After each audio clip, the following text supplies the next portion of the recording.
Uma mulher jovem, talentosa e cheia de sonhos, Stephanie Parzi, de 25 anos, desapareceu misteriosamente na noite de 30 de outubro de 2019, em Freehold Township, Nova Jersey, Estados Unidos, após uma saída com sua família. O que começou como uma noite comum de diversão transformou-se em um pesadelo para seus entes queridos, desencadeando uma intensa busca e uma investigação complexa. Stephanie Nicole Parzi nasceu em 19 de fevereiro de 1994, em Nova Jersey, nos Estados Unidos. Ela era pequena, com 1,50 metros de altura e cerca de 50 quilos, e tinha cabelo castanho. Filha de Edward, chamado Ed, e Charlene Parzi, Stephanie cresceu junto com suas 3 irmãs, Brianna, Carissa e Haley. Toda sua vida foi passada em Freehold Township, Nova Jersey, um lugar que ela nunca deixou. Stephanie era uma pessoa muito querida, que amava estar com a família e tinha um jeito determinado e criativo. Ela gostava de esportes como softball, hóquei e boliche, e se jogava de cabeça nas coisas que curtia. Uma das paixões dela era carros, tanto que fazia parte de um grupo chamado New Jersey Misfits. Além disso, adorava maquiagem e era muito boa nisso, trabalhando como maquiadora de efeitos especiais.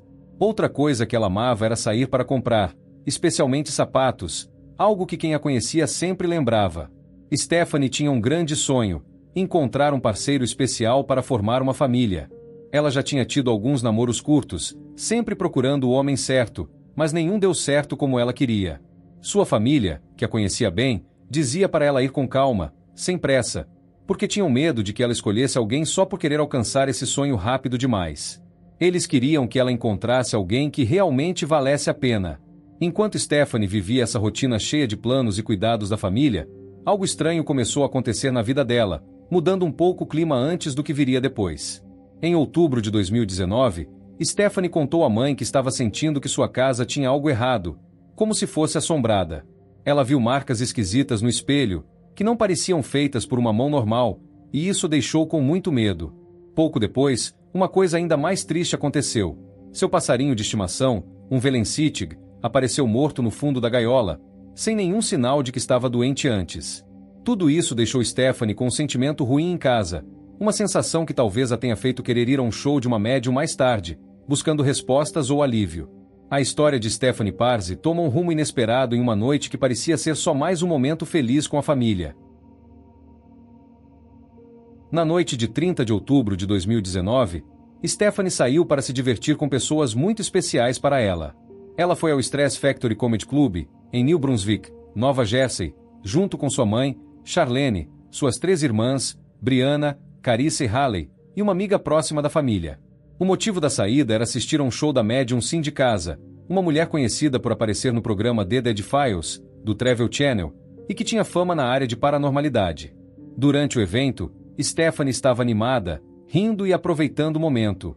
Quem estava com ela naquela noite notou que ela parecia leve, tranquila e completamente à vontade, como se nada pudesse dar errado.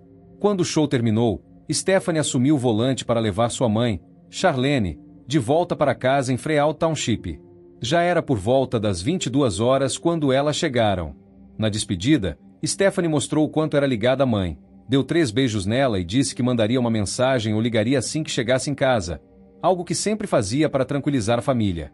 Antes de partir, ainda no carro, ela pegou o celular e enviou um Snapchat rápido para Charlene, com uma foto e a legenda "Ok, estou indo agora". Era um gesto simples, mas que mostrava como ela mantinha todos por perto, mesmo estando tão próxima de casa, a poucos minutos dali.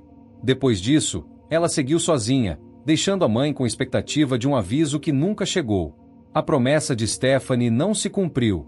Passaram-se as horas, e Charlene não recebeu nenhuma mensagem ou ligação dizendo que a filha tinha chegado em casa. Preocupada, ela tentou ligar e mandar mensagens para Stephanie ainda na noite de 30 de outubro, mas o celular só chamava, sem resposta.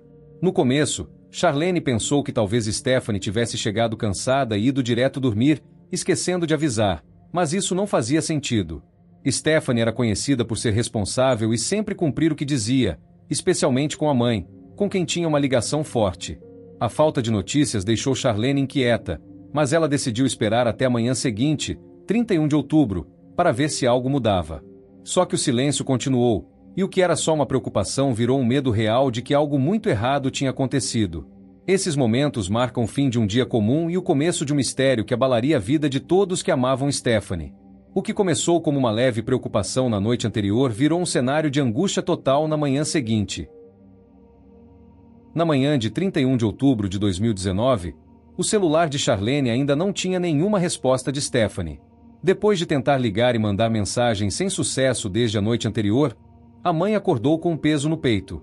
Ela sabia que a filha tinha dito que avisaria ao chegar em casa, e o silêncio era algo que não combinava com ela. Para piorar, naquele dia Stephanie deveria estar trabalhando como babá, cuidando de uma menininha de quem ela gostava muito. Mas, por volta das 9 horas, a patroa dela entrou em contato com a família, preocupada. Stephanie não tinha aparecido para o trabalho e não deu nenhum aviso. Isso era um choque. Ela era conhecida por ser pontual e nunca deixar ninguém na mão. A combinação de não responder ao celular e faltar ao trabalho sem explicação fez o coração de Charlene disparar. E o medo de que algo ruim tinha acontecido começou a crescer.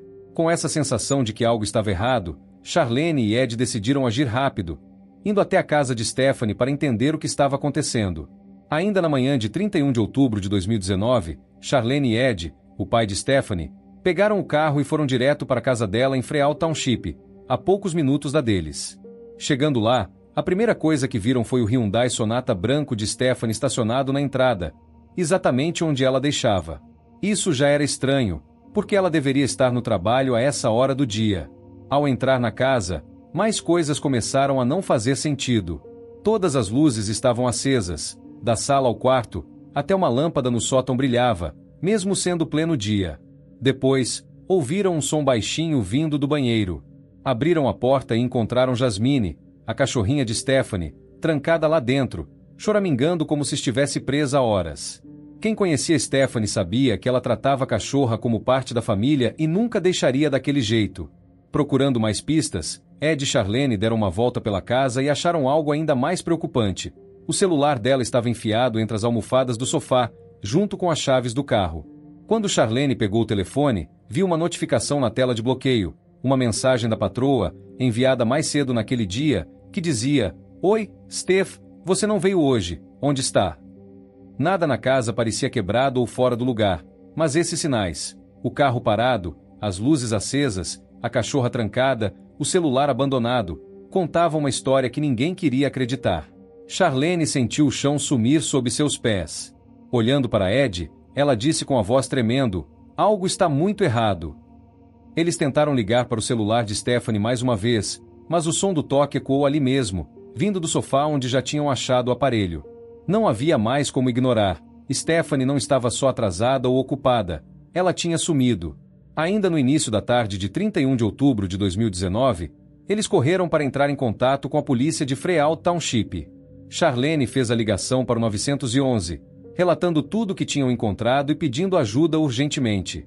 Foi nesse momento que Stephanie foi oficialmente registrada como desaparecida, começando uma busca que mudaria a vida de todos para sempre. Com o sumiço confirmado, o que vem a seguir é o esforço enorme para encontrá-la, enquanto a polícia e a família tentavam juntar as peças do que poderia ter acontecido naquela casa tão quieta e, ao mesmo tempo, tão cheia de mistérios. Assim que Charlene ligou para o 911 na tarde de 31 de outubro de 2019, a polícia de Freal Township não perdeu tempo.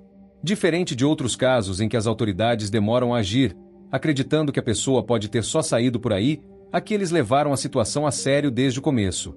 A Procuradoria do Condado de Momouto, que ajuda a coordenar investigações maiores, também entrou no caso logo de cara. Eles sabiam que cada hora contava e já no mesmo dia começaram uma busca grande. Trouxeram cães farejadores, daqueles treinados para sentir cheiros que humanos não percebem, além de drones que sobrevoavam a área e até helicópteros que davam uma visão ampla do céu. Era um esforço total para achar qualquer pista de Stephanie, mostrando que ninguém ia tratar isso como algo simples. Com tanta gente trabalhando para encontrar Stephanie, o próximo passo foi olhar com calma o que tinham na casa dela, onde tudo começou. Os policiais voltaram à casa de Stephanie em Freal Township ainda no dia 31 de outubro de 2019 para tentar entender o que tinha acontecido. Eles olharam cada canto com atenção, mas não encontraram nada quebrado. Portas e janelas estavam intactas, sem sinais de que alguém tinha forçado a entrada.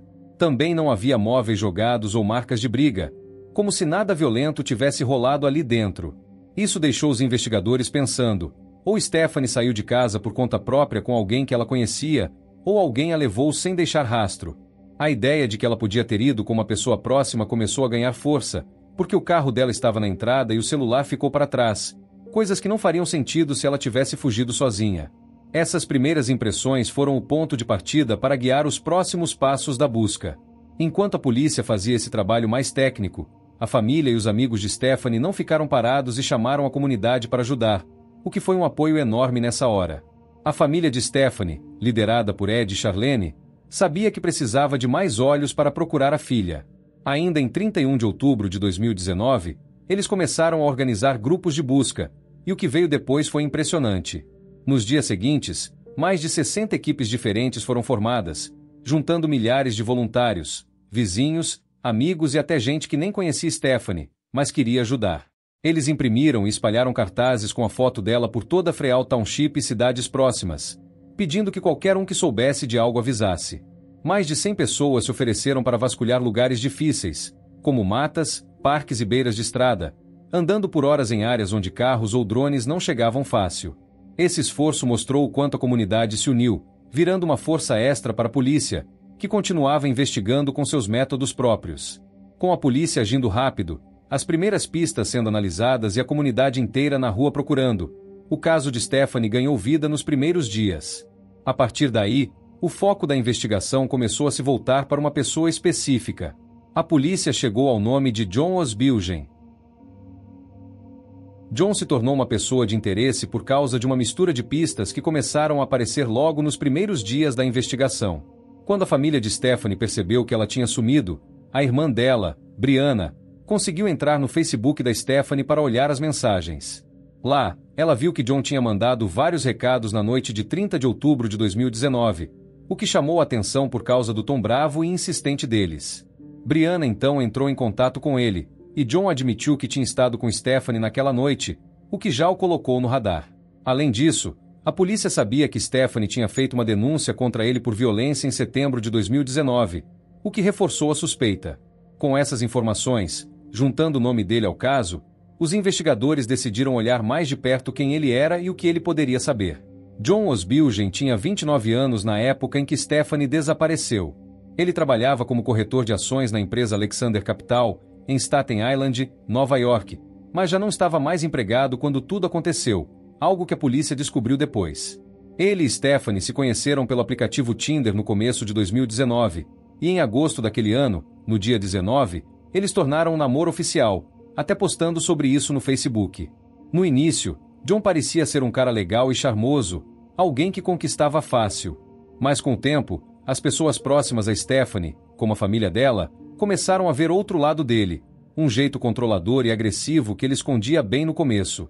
John já tinha problemas com a lei antes de conhecer Stephanie. Em 2010, ele foi pego com drogas, um caso de posse que ficou no passado dele. Mas em 2019, as coisas pioraram. Em junho, ele agrediu uma ex-namorada, deixando arranhões no rosto dela e puxando o cabelo dela com força. Ela denunciou na polícia, mas depois desistiu de levar o caso adiante. Em setembro de 2019, foi a vez de Stephanie sofrer com ele, também vítima de agressão. Ela tentou acabar o namoro, e John perdeu a cabeça, bateu a cabeça dela contra a parede várias vezes, deixando ela machucada e sangrando. Stephanie correu para o bosque perto da casa dela, gritando por socorro, até que o pai, Ed, chegou e a encontrou em pânico. Ela denunciou isso à polícia, e o caso ficou registrado. Além desses dois episódios, outras ex-namoradas já tinham falado de violência dele, e uma até conseguiu uma ordem de restrição para que ele não chegasse perto, ou seja, ele não podia nem tentar falar com ela por lei. Na noite em que Stephanie sumiu, 30 de outubro de 2019, John mandou 10 mensagens para ela entre 23 horas e meia-noite. Primeiro, ele perguntou coisas como onde você está? E por que me ignora? Porque ela não respondia. Ela estava no show da Medium sim de casa com a família ou já dirigindo para casa, então nem viu o celular. Mas as mensagens dele foram ficando mais pesadas rapidinho. Ele começou a xingar, dizendo coisas como você é uma merda e ameaçando com vai se arrepender. Foram recados cheios de raiva, enviados em menos de 9 minutos, mostrando que ele estava ficando cada vez mais bravo por não ter resposta. Isso tudo foi achado depois pela polícia e pela irmã de Stephanie, Brianna, no Facebook dela. Quando Brianna conseguiu falar com John no dia 31 de outubro de 2019, perguntando onde Stephanie estava, ele deu uma versão bem calma do que tinha acontecido. Disse que passou a noite toda com ela na casa dela em Freehold Township, desde a noite de 30 de outubro até a manhã seguinte. Segundo ele, na manhã de 31 de outubro, Stephanie estava se arrumando para ir trabalhar como babá, e ele saiu de lá cedo, antes dela. John jurou que depois disso não tinha ouvido mais nada dela e que não fazia ideia de onde ela poderia estar. Ele falou como se tudo tivesse sido normal, mas os investigadores não engoliram essa história tão fácil, ainda mais com as mensagens nervosas que ele tinha mandado na noite anterior. Com essas informações, o passado violento de John, as mensagens da noite do desaparecimento e o que ele disse para Brianna, a polícia viu que ele era alguém que precisava ser investigado de perto.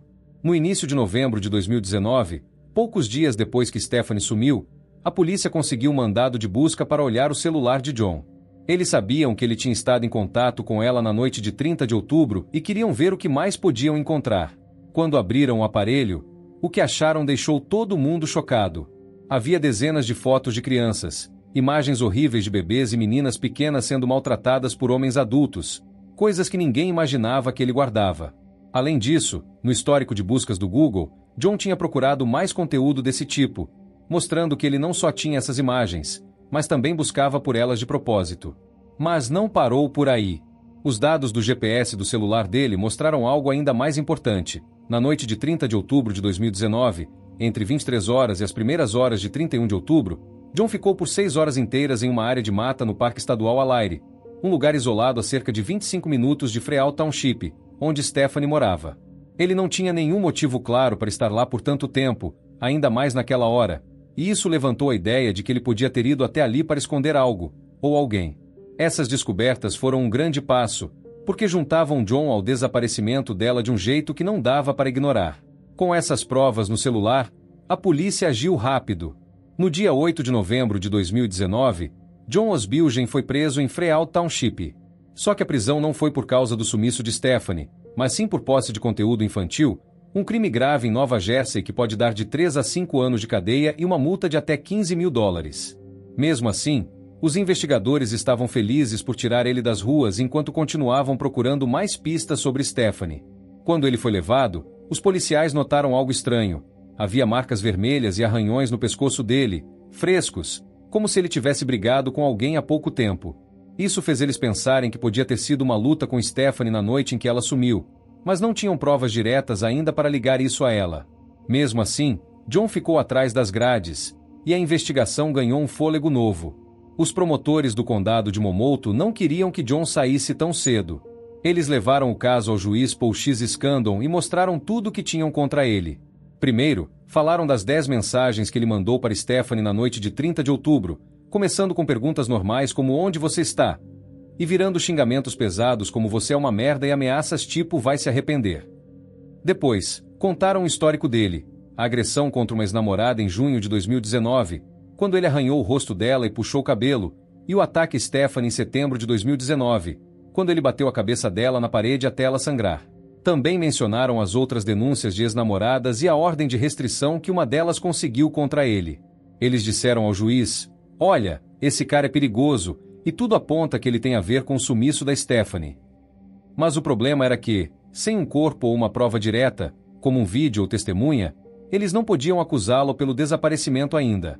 Os promotores pediram para o juiz negar a fiança, argumentando que as coisas no celular e o passado violento dele já eram motivo suficiente para mantê-lo preso enquanto buscavam mais respostas. A família de Stephanie, que acompanhava tudo de perto, apoiava essa ideia, com medo de que ele pudesse escapar ou machucar mais alguém. Mas nem tudo saiu como os promotores queriam.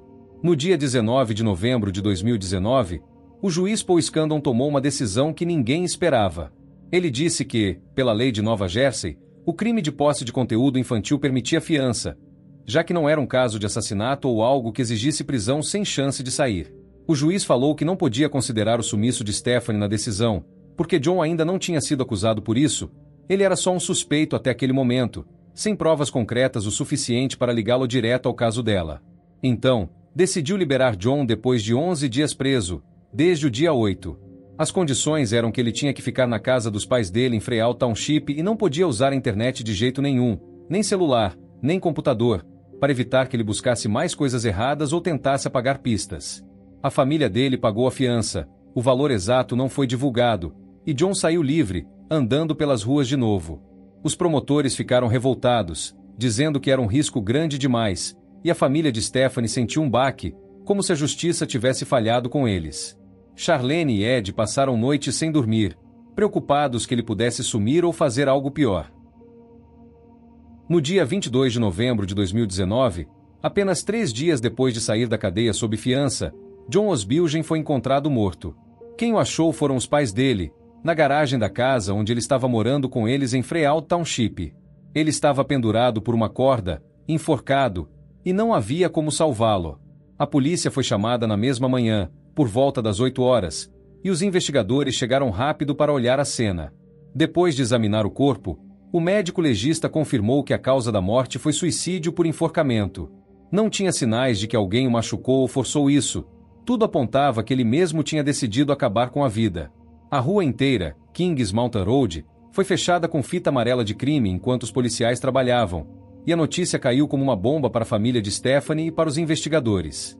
Quando os policiais revistaram o lugar, acharam 2 notas que John deixou antes de morrer, escritas à mão e guardadas perto do corpo. Uma delas estava até num pedaço de papel de lista de compras. Elas foram a chave para entender o que ele estava pensando e viraram peças importantes na investigação. Nota para os pais. Mamãe, papai, Sol e Semi, desculpe por toda essa loucura. Eu tenho estado infeliz há muito tempo. Já deu para mim. Obrigado por tudo, mas eu não posso fazer prisão perpétua. A maioria das coisas que vocês vão ouvir é verdade, exceto a posse de conteúdo infantil, eu nunca faria isso. Usem as fotos em que eu estou com o nome apagado para o funeral. Essa foi a única vez na minha vida em que eu estive realmente feliz. Eu também gostaria que nome apagado ajudasse vocês a organizar o funeral. Digam a ela que eu sinto muito e que eu a amo. Ela foi tão boa comigo, tivemos uma vida incrível, mas eu estraguei tudo. Ela sempre fez o bem para mim. A verdade é que eu me enterrei num buraco fundo demais. Amo muito vocês. Nota para uma ex-namorada. Bentley, querida Bentley, eu te amo muito, mocinha. Sinto muita falta de você. Não sei onde eu estava com a cabeça quando estraguei o nosso relacionamento. Você foi a melhor coisa que aconteceu comigo. Tentei seguir em frente muitas vezes, mas eu nunca vou sentir por outra mulher o que eu sinto por você. Você é a única pessoa que eu já amei. Recentemente eu tentei entrar em contato, mas você emitiu uma ordem de restrição. Por quê? Naquele momento eu senti como se o meu mundo inteiro tivesse acabado. Eu realmente precisava muito de você. Olha só a bagunça que eu criei. LOL. Não acredite em tudo que vai sair no jornal. Espero que você esteja bem e que tenha uma vida incrível. Você merece. Não passa um dia sequer que eu não pense em você e no bem. A garota nas notícias comigo era uma merda. Ela me machucou várias vezes enquanto eu estava no meu pior momento. Ela era uma pessoa horrível. Por favor, ajude meus pais com o meu funeral. Me desculpa por tudo. Queria poder voltar no tempo e corrigir meus erros, mas eu não posso. A polícia leu essas palavras com atenção e viu coisas que não dava para ignorar. Na nota para os pais, quando ele disse a maioria das coisas que vocês vão ouvir é verdade, exceto a posse de conteúdo infantil, os investigadores entenderam que ele podia estar admitindo, mesmo sem dizer direto, que tinha feito algo com Stephanie. O buraco fundo demais e o medo de prisão perpétua fizeram eles pensarem que ele sabia que ia ser pego por algo muito sério, como um assassinato. Na nota para Bentley, uma ex-namorada que tinha conseguido uma ordem de restrição contra ele por causa de violência no passado, ele chamou Stephanie de a garota das notícias e falou mal dela, dizendo que ela o machucou e era horrível. Não mostrou nenhum arrependimento por ela, só raiva, o que mostrou o jeito frio dele. A parte do olha a bagunça que eu criei também ficou na cabeça dos policiais, como se ele estivesse falando de algo grande que tinha feito, talvez o que aconteceu com Stephanie. Depois de encontrar essas 2 notas, os investigadores começaram a desconfiar que podia ter mais uma terceira, que os pais de John não entregaram. A ideia era que essa nota talvez tivesse detalhes claros sobre o que ele fez com Stephanie, onde a deixou, como tudo aconteceu, mas que a família dele escondeu para proteger o nome dele ou por não querer acreditar no pior. Não acharam nenhuma prova concreta dessa terceira nota, tipo um rascunho ou alguém que viu, mas a suspeita ficou no ar porque os pais de John estavam agindo de um jeito estranho. Eles diziam que o filho era inocente e culpavam a polícia por ele ter se matado, o que fez os investigadores pensarem que podiam estar escondendo algo. Por causa disso, a polícia continuou de olho neles, e até hoje, em 2025, tem gente olhando esse caso para ver se os pais sabiam mais do que contaram. Só que, sem essa nota ou uma confissão deles, ficou só na teoria. A morte de John mudou tudo na investigação. Ele era o principal suspeito, e agora que estava morto, não dava para perguntar mais nada. Mas as notas e as desconfianças sobre os pais dele deram um novo gás para os policiais, que não iam desistir de achar Stephanie e entender o que tinha acontecido de verdade. No dia 27 de janeiro de 2020, quase 3 meses depois do desaparecimento, o corpo de Stephanie foi encontrado. Quem achou foram 2 adolescentes, Jeremy Pérez, de 18 anos, e Eric Rodrigues, de 17 anos, em Old Bridge, Nova Jersey, a uns 25 minutos de carro de Freehold Township, onde ela morava. Eles estavam caminhando para o trabalho numa casa de festas perto da Rota 9, uma estrada movimentada, porque tiveram que estacionar mais longe naquele dia. Enquanto passavam por uma área de mato ao lado da estrada, viram algo estranho a uns 6 pés da grade de proteção. Primeiro, pensaram que era um manequim, porque estava deitado de bruços, todo coberto com roupas, calça jeans azul e uma blusa bordô de manga longa com decote em V, igual ao que ela usava na última vez que a família viu. Mas, quando chegaram mais perto, viram que era um corpo de verdade. O lugar onde ela estava não dava para ver da estrada se você estivesse dirigindo. Os carros passavam rápido e o corpo ficava escondido atrás da grade do mato. Só quem andava a pé, como os meninos, podia notar.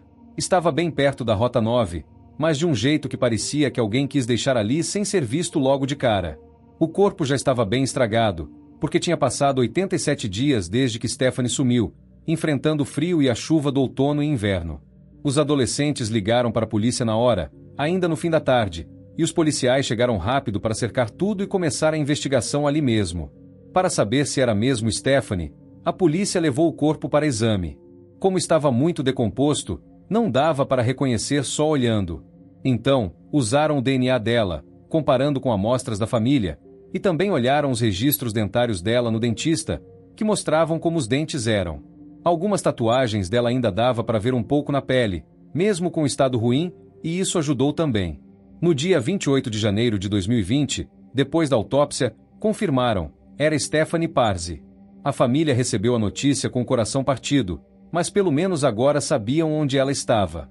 Só que, por causa de tanto tempo no mato, o corpo estava muito danificado, e os médicos não conseguiram dizer exatamente como ela morreu. Não dava para ver ferimentos claros ou marcas que explicassem tudo. Com o corpo encontrado, a polícia não tinha mais dúvidas.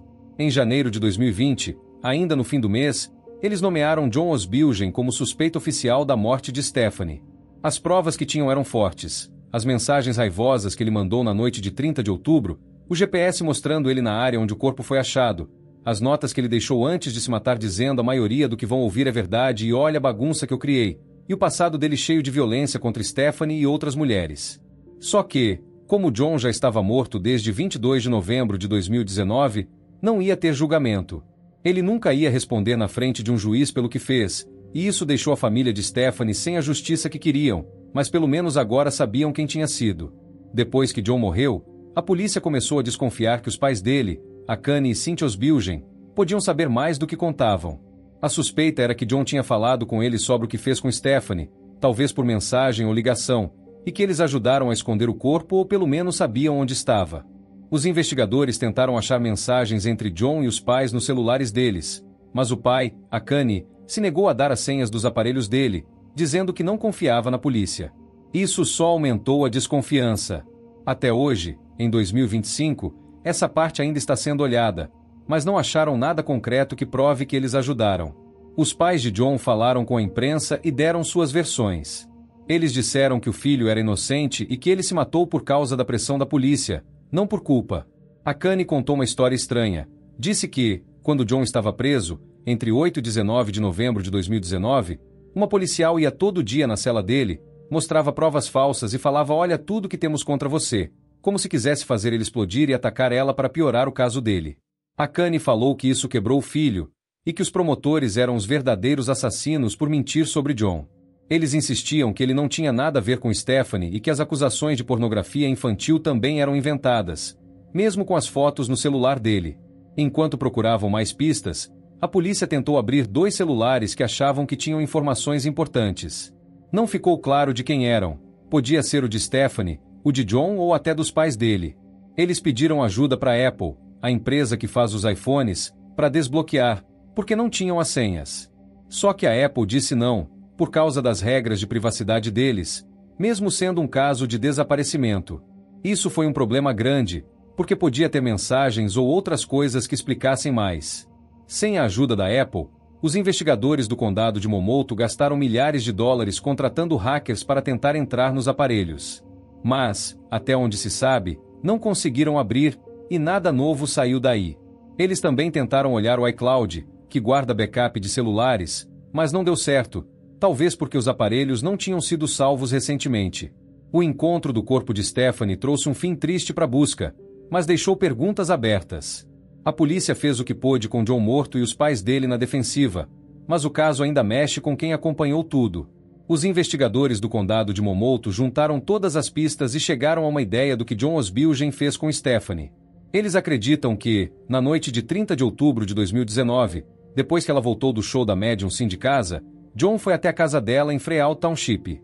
Ele já estava bravo porque mandou 10 mensagens entre 23 horas e meia-noite, perguntando onde você está e por que me ignora, e depois xingando ela com você é uma merda e ameaçando vai se arrepender, mas ela não respondeu, estava com a família ou dirigindo, sem olhar o celular.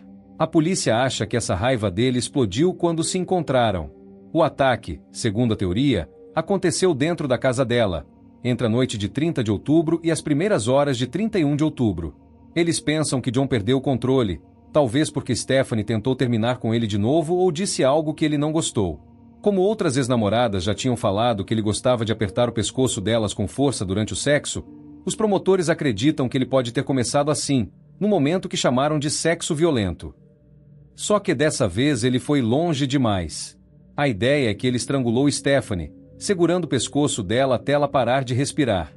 Não dá para saber se foi de propósito ou se ele só queria machucar e acabou matando, porque o corpo dela estava muito estragado quando acharam, e a autópsia não conseguiu dizer exatamente como ela morreu. Depois disso, a polícia acha que John entrou em pânico. Ele trancou a cachorra dela, Jasmine, no banheiro para ela não atrapalhar, pegou o corpo de Stephanie e colocou no carro dele. O Hyundai Sonata branco dela ficou na entrada, então ele usou o próprio carro.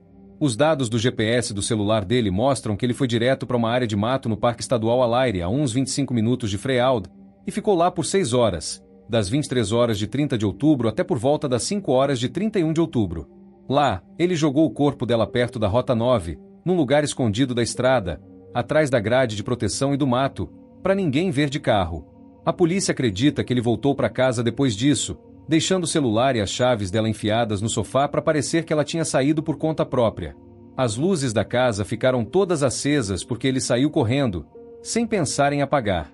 No dia 31 de janeiro de 2020, 4 dias depois de encontrarem o corpo, a família de Stephanie fez o enterro dela no cemitério St. Rose of Lima, em Freehold, Nova Jersey. Foi numa sexta-feira, e a Igreja Católica Santa Rosa de Lima ficou cheia de gente, família, amigos, voluntários que ajudaram na busca e até pessoas da cidade que acompanharam o caso. O funeral foi um momento triste, mas também de despedida com amor. A família entregou um programa para quem foi, com uma foto deles na frente de uma cachoeira e um texto que dizia: "Obrigado por ajudarem a celebrar a vida e o espírito de Stephanie.